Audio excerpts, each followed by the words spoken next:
One, two, three, four.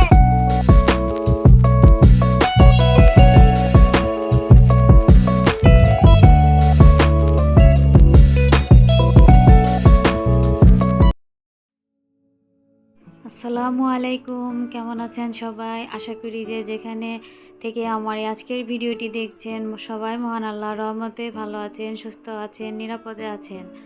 আমরাও আলহামদুলিল্লাহ আপনাদের দোয়ায় ভালো আছি। নতুন আরও একটি ভিডিও নিয়ে আপনাদের কাছে হাজির হলাম। আশা করি আজকের এই ভিডিওটি আপনাদের ভালো লাগবে। তো সকালবেলায় এই যে একটু বারান্দায় এসেছি, তো সবুজ না দেখলে তো একদমই ভালো লাগে না। তো শখ করে একটা যে বাগান বিলাস লাগিয়েছিলাম, তো সেটা তো মরে গেছে, দেখে তো আসলে খুবই খারাপ লাগলো। তো গাছগুলো একটু বৃষ্টির পানি পেয়ে একটু তরতাজাই হয়েছে। তো আমার বাগান বিলাস দুটো ছিল, তো একটা বড় আর একটা ছোট ছিল। তো একটা আমি অনলাইনে কিনেছিলাম, আর একটা আমি নার্সারিতে যেয়ে কিনেছিলাম। তো নার্সারিতে যেটা কিনেছিলাম সেটা কিন্তু খুবই ভালো হয়েছে মাশাআল্লাহ। দেখা যাচ্ছে যে গাছটা ভালোই হচ্ছে, কিন্তু আমি যেটা অনলাইনে কিনেছি সেই গাছটা একদমই মরে গেল। আমি আসলে বুঝতেই পারলাম না যে কি সমস্যা হয়েছে। তো যাই হোক, মানে ফুলটা অনেক সুন্দর কালার ছিল, তো খুব শখ করে আর কি কিনেছিলাম। তো চিন্তা করেছি আর এভাবে অনলাইনে কোনো গাছগাছালি কিনবো না, কারণ অনলাইনে গাছগাছালি কিনলে আসলে আমি এই গাছগুলো লাগানোর পর টিকাতে পারি না। তো সাথে যে বেলি ফুলটা দেখালাম, বেলি ফুল গাছে আবার ভালোই দেখলাম যে গ্রো করেছে এবং ফুলও আসতেছে মাশাআল্লাহ। কয়েকটা প্লেট বাটি ছিল, সেগুলো আর কি ধুয়ে নিলাম। সাথে ফ্রিজের একটা ঝুড়ি ছিল, সেই ঝুড়িটাও আর কি একটু ভালোভাবে ধুয়ে নিলাম। তো তারপরে এই যে রান্না বাড়ায় চলে এসেছি। আজকে বেশি কিছু রান্না করতে পারবো না, কারণ এমনিতে অফ ক্যামেরায় অনেক কাজকর্ম করে নিয়েছি, যেহেতু ঈদ উপলক্ষে বাড়িতে যাব সামনে, আর বেশি দিন বাকি নেই। তো যাই হোক, আজকে পুঁই শাক দিয়ে বড় মাছের মাথা দিয়ে আর কি রান্না করতেছি। তো এখানে আমি মাথাটা আগে মশলা দিয়ে ভালো করে কষিয়ে নিয়ে তারপর আর কি পুঁই শাকটা দিয়েছি। তো আমি যদি শাক দিয়ে আর কি মাছ রান্না করি, তো আমি মাছ কখনোই আর কি ভেজে নেই না, কারণ ভেজে নিলে দেখা যায় শাকের সাথে মিশতে চায় না।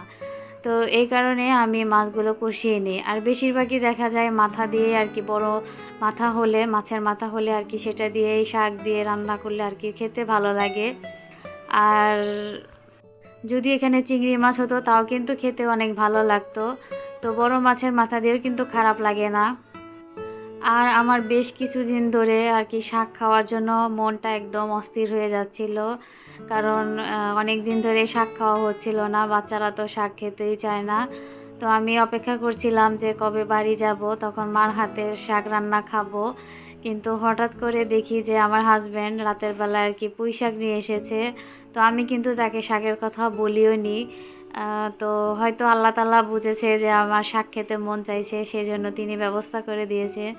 তো যাই হোক, আমি চুলায় শাক রান্না করছি, আর এদিক দিয়ে আমি ভাতও রান্না করে নিব, কারণ যেহেতু আবার মেয়েকে স্কুল থেকে আনতে যেতে হবে। তো স্কুল যেহেতু আমার বাসা থেকে একটু দূরে, তো এই জন্য আর কি আমার আগেই দেখা যায় সময় নিয়ে বের হতে হয়, তো এই জন্য আর কি তাড়াহুড়ায় আছি।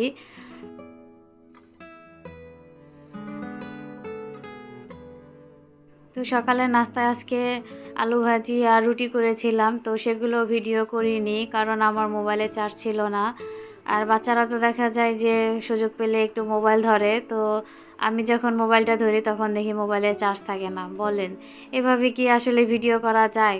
তো কি আর করা, এই জন্য মোবাইলটা চার্জারে দিয়ে তারপরে আর কি সকালে নাস্তাগুলো করেছি। তারপরে তো যাই হোক, আমি এখন চালগুলো ভালোভাবে ধুয়ে চুলায় বসিয়ে দেব। আর এই ঈদে বাড়ি যেতে তো আসলে আনন্দ লাগে, আবার আরেকদিকে প্যারা লাগে, কারণ একে তো অনেক ভিড়ের মধ্যে যেতে হয়, তারপরে আবার সংসারের এইরকম মানে সব কাজকর্ম কমপ্লিট করে রেখে যেতে হয়। আবার যখন ছুটি শেষ করে যখন আবার বাসায় চলে আসব, তখন দেখা যায় যে আবারও সেই রকম মানে 3-4 দিনই এরকম কাজ করতে হয়, মানে ক্লিনজিংয়ের কাজগুলো, তো ধুলো পড়ে থাকে। আসলে আমরা মেয়েরা মানে কোথাও যাওয়ার আগেও যেরকম বাসার কাজগুলো করে যাই, আবার দেখা যায় কোথা থেকে এসেও আবার বাসার কাজগুলো সেই কষ্ট করে করতে হয়। আসলে আমাদের মেয়েদের মনে হয় কখনো মানে আমরা ফ্রিভাবে বাসা থেকে বের হতে পারি না, কিংবা কোথাও ভালোভাবে ঘুরতে যেতে পারি না।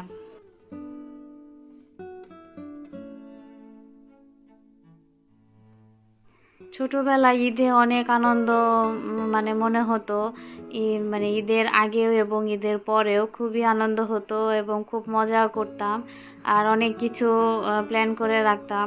কিন্তু বিয়ের পর আসলে যখন সংসার জীবনে ঢুকেছি, তো সব প্ল্যানই আসলে ভেস্তে গেছে। সেই মজা আর আসলে পাই না। কারণ যেখানেই যাই সেখানেই এরকম সংসারের কাজ করতে হয়। ওই যে একটা কথায় আছে না, ঢেঁকি স্বর্গে গেলেও ধান মানে, তো আমাদের মেয়েদের হয়েছে সেই একই দশা। আমরা যেখানেই যাব সেখানে আমাদের কিছু না কিছু তো কাজ করতেই হবে। সেটা নিজের বাসায় হোক, শ্বশুরবাড়ি হোক, আর বাবার বাসায় হোক। তো যাই হোক, আমার চুলায় রান্না করতে করতে গ্যাস চলে গেছে। তো মোটামুটি শেষ করতে পেরেছি, কিন্তু দুধটা জাল দিতে পারিনি, কারণ চুলায় একদমই আগুন জ্বলছে না। তারপর চলে আসলাম আবার ইলেকট্রিক চুলায় দুধটা জাল দেওয়ার জন্য, যেহেতু ছোটো মেয়ের দুধ লাগে খেতে, এই জন্য আর কি দুধটা জাল দিয়ে নিয়েছি। তারপর অফ ক্যামেরায় গোসল, খাওয়া দাওয়া সব কিছু সেরে আবার এই যে বেরিয়ে গেছি মেয়েকে স্কুল থেকে বাসায় নেওয়ার জন্য।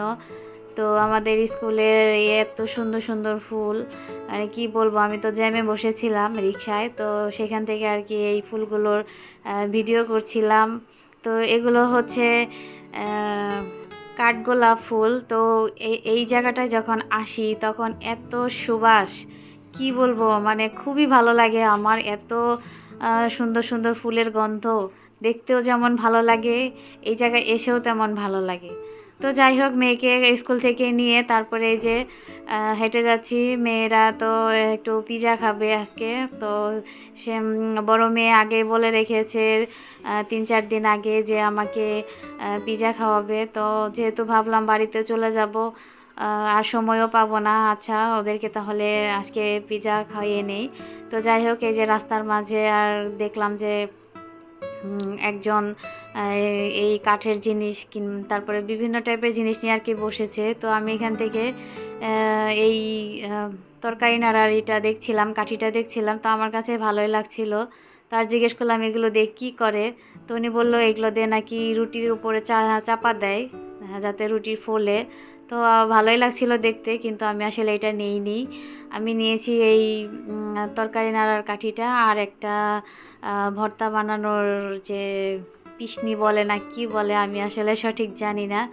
তো যাই হোক, এখান থেকে দুটো জিনিস কিনে নিয়ে তারপরে আবার রওনা দিলাম। তো এই ভাইয়ের কাছ থেকে আমি মাঝে মাঝেই জিনিস কিনি। উনি একজন প্রতিবন্ধী, তো ওনাকে দেখে আমার খুব মায়া লাগে যে ওনার হাত নেই, মানে হাত দিয়ে কাজ করতে পারে না, এক হাত দিয়ে কোনোভাবে একটু করে, কিন্তু তারপরে উনি পরিশ্রম করে যাচ্ছেন এবং কোনো 2 নাম্বারি কাজ করেও উনি উপার্জন করে না, একদম সৎ পথে পরিশ্রম করে উপার্জন করছে। তো ওনাকে মানে এই জিনিসগুলা কিন্তু আমার না কিনলেও হয়, কিন্তু তো আমি কিনি যে ওনার যাতে একটু উপকার হয়। যেহেতু উনি তো ভিক্ষাও করছে না, তো ভিক্ষাবৃত্তি বাদ দিয়ে আমার মনে হয় এই ধরনের টুকিটাকি কাজ করেও কিন্তু উপার্জন করা যায়। তো ওনাকে হেল্পও করা হলো, আর আমার দেখা যায় দুটো জিনিসই হলো। আর এই ভাইয়াটা দেখা যায় উনি অনেক কম দামেও আর কি ছেড়ে দেয়, অত দামাদামিও করে না। তো যাই হোক, আমি এখান থেকে দুটো জিনিস নিয়ে তারপরে চলে আসলাম এই যে পিৎজা খেতে। তো মেয়ে দুটো তো খুব খুশি যে আজকে তারা পিৎজা খাবে। তো বিশেষ করে আমার ছোট মেয়ে তো আরও বেশি খুশি, তার রেস্টুরেন্টে খেতে খুবই ভালো লাগে, তো সে আজকে পিৎজা খাবে। তো যাই হোক, আমি বিল করছিলাম, তো এর ফাঁকে একটু ভিডিও করে নিচ্ছিলাম। চিন্তা করেছিলাম যে পার্সেল নিয়ে যাব যাতে বাসায় বসে ঠান্ডাভাবে খেতে পারে, কিন্তু কে শোনে কার কথা, ছোট মেয়ে নাছোড়বান্দা, সে এখানেই বসে খাবে, সে বাসায় নিবে না। তো বড় মেয়ে যাও বলেছিল যে ঠিক আছে বাসায় যেয়ে খাবো, কিন্তু ছোট মেয়েকে একদমই মানাতে পারিনি। তারপরে আবার বাসায় নেওয়ার মানে অর্ডার ক্যান্সেল করে তারপর এখানে বসে আবার আমরা সবাই মিলে পিৎজা খেয়ে তারপরে বাসায় গিয়েছি।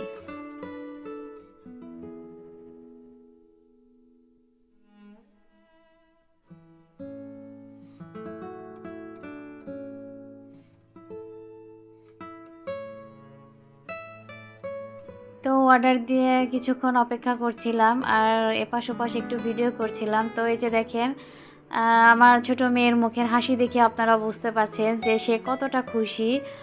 সে সবসময় মানে পারলে প্রতিদিনই সে রেস্টুরেন্টে খাবে, এটাই তার ডিমান্ড থাকে। কিন্তু আসলে কি প্রতিদিন রেস্টুরেন্টে খাওয়া সম্ভব? তো তাকে অনেক কিছু বলে টলে আর কি থামাই। তো যাই হোক, মাঝে মাঝে আর কি বাচ্চাদের নিয়ে ওদের মন মতো একটু খাওয়া দাওয়া করানোর চেষ্টা করি। তো যাই হোক, সে বসে বসে এখানে প্লেট রাখা ছিল, স্পুন রাখা ছিল, সেগুলো দিয়ে সে খেলা করছিল আর খুব ঠান্ডাভাবেই ছিল। এখন তার মুখে কোনো কথা নেই, শুধু হাসি আর হাসি। আর সে বলছিল কখন আসবে পিৎজা, কখন আসবে পিৎজা। সে তো মানে কোনো খাবার অর্ডার দিলে সে অস্থির হয়ে যায়। আর সে মেনু দেখেও মানে খাবার ডিসাইড করতে চায় যে আমি পছন্দ করে দিব। আর এই তো অপেক্ষার প্রহর শেষ করে আমাদের পিৎজাও চলে এসেছে। তো পিৎজাগুলো খুবই মজা ছিল, আমরা 2 ফ্লেভারের পিৎজা নিয়েছিলাম। তো পিৎজাগুলো আসলে খুব মজা লেগেছিল। আর পিৎজা হাটের পিৎজাগুলোই আমার কাছে ভালো লাগে। আর ডমিনোস পিৎজা যে আছে ওইখানকার পিৎজাগুলো আমার তেমন একটা ভালো লাগে না, তবে মেয়েরা পছন্দ করে। আর আমার বেশিরভাগই পিৎজা হাটের পিৎজাগুলো ভালো লাগে।